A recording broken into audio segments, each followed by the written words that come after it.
Finalmente, então, começando a nossa aula aqui, o que a gente vai falar hoje é sobre esses métodos de tratamento de efluentes, tá? Então, essa parte ela é dividida em dois, na verdade, em duas, onde a gente vai falar sobre lagoa estabilização e na outra parte a gente vai falar sobre outros métodos que a gente tem também disponíveis entre as nossas técnicas, tá? Então, vamos lá. Então, aqui eu elenquei algumas das metodologias de tratamento, certo? Onde a gente pode ter diversos tipos de metodologias com diversos tipos de finalidades também, tá?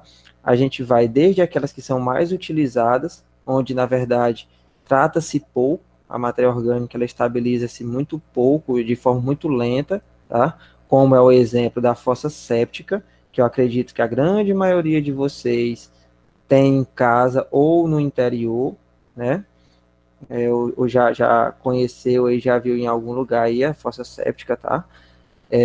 A quantidade de fossas que são construídas, a quantidade de manilhas de concreto que são colocadas vai depender muito da finalidade, da quantidade de efluentes que vão ser destinados a ela, certo? A gente tem também alguns sistemas anaeróbicos, como, por exemplo, os reatores anaeróbicos de fluxo ascendente, que eu já comentei com vocês um pouco em sala de aula, mas que a gente vai ter uma aula específica para esse tipo de sistema, certo? Temos os sistemas de lodo ativado, que também já foi comentado um pouco superficialmente em aula, e que também vai ter uma aula específica para isso, que são, ainda na nossa região, são pouco utilizados, tá? A grande maioria da utilização que a gente tem nas cidades, daqui do Nordeste, principalmente, são as metodologias de lagoas de estabilização, que é o que a gente vai especificar bastante a partir dessas próximas aulas, tá?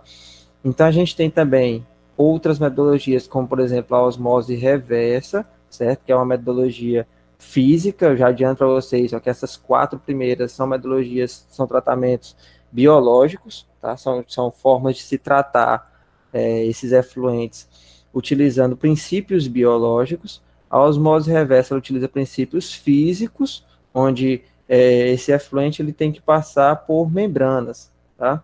E assim a gente vai tendo essa filtração, por assim se dizer. E também temos aqui a metodologia de troca iônica, onde a gente vai ter, como o próprio nome diz, troca de íons, de cátions e ânions, no caso, certo? De acordo com o tipo de meio em que esse efluente vai se concentrar. É uma metodologia do tipo química, certo? Então, aqui nós temos 3 tipos de metodologias, a biológica, a física e a química aqui como exemplo, certo? Mas nós vamos nos ater mais aqui na metodologia de lagoas de estabilização.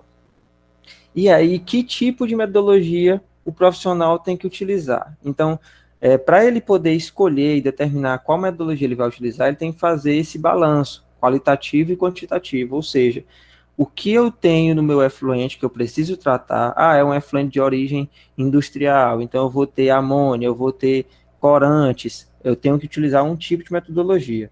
Se for um efluente de origem doméstica, eu já vou ter apenas matéria orgânica, eu vou ter alguns nutrientes, então eu posso utilizar já um outro tipo de metodologia, além da quantidade de material que eu vou precisar tratar, o volume de efluentes que eu vou precisar tratar, certo?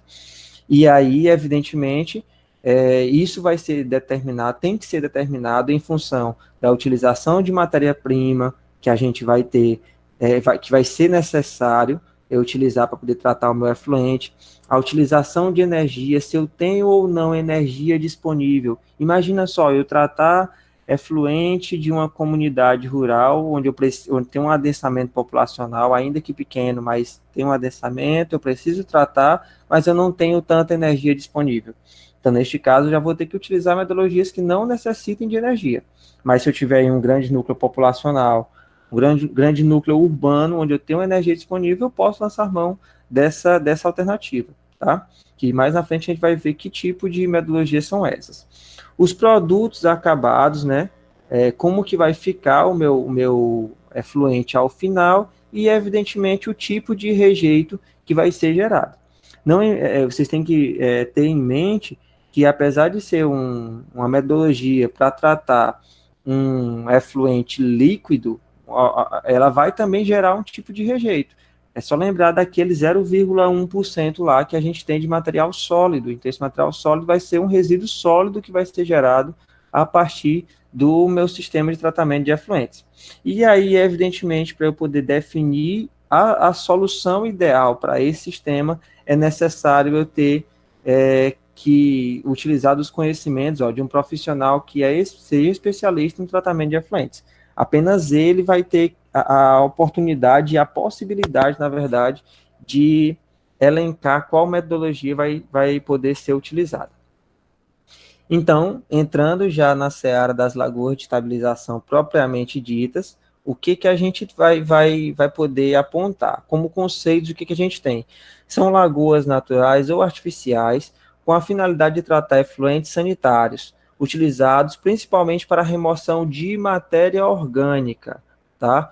Então, a grande maioria das vezes que a gente utiliza lagoas de estabilização são para tratar efluentes de origem doméstico, principalmente, porque a matéria orgânica vai ser um dos principais componentes desse tipo de efluente, tá?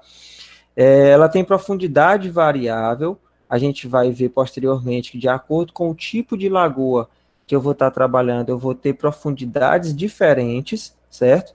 E essas lagoas, elas são construídas em diques de terra e fundo compactadas e impermeabilizadas. Isso aqui justamente para a gente poder evitar que haja a percolação no solo e assim que haja também, por conseguinte, a contaminação de lençóis freáticos, tá? E até mesmo do solo. Então, para evitar que isso aconteça, a gente impermeabiliza essas lagoas, tá? Tem a forma mais simples para o tratamento de efluentes de esgotos e elas têm níveis variáveis de simplicidade operacional, pessoal. Isso aqui é uma grande vantagem, já adiantando aí algumas das vantagens desse sistema, tá, de tratamento com lagoas de estabilização. E olha aí, eu preparei esses slides também para mostrar para vocês quais são essas características associadas a vantagens e desvantagens que o sistema possui. Então, como vantagem, a gente tem o quê? A simplicidade construtiva, ela é muito simples de se construir, tá? E com material barato, relativamente, certo? Apenas com o solo você consegue construir material de escavação. Tem facilidade operacional, você não precisa ter pessoas constantemente monitorando o sistema de tratamento, por exemplo. 24 horas por dia não é necessário, tá? Basta fazer testes para saber como está o funcionamento das lagoas e assim por diante. A ausência de equipamentos mecanizados, mas isso aqui vai depender muito do tipo que eu vou estar trabalhando, certo? Se for, por exemplo, uma lagoa facultativa aerada, que tem um aerador, eu vou ter a mecanização nela, certo? Botei em caixa alta aqui, ó, baixo custo. Então, comparado com outros tipos de tratamento, é o sistema que tem um custo extremamente baixo, tá? Ele pode ter até um custo relativamente alto na hora de implantar, mas depois, na operação, é de baixo custo.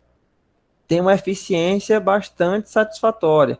Um pouco mais à frente eu vou mostrar para vocês um quadro que ele demonstra justamente as eficiências em função do tipo de lagoa que a gente vai estar trabalhando.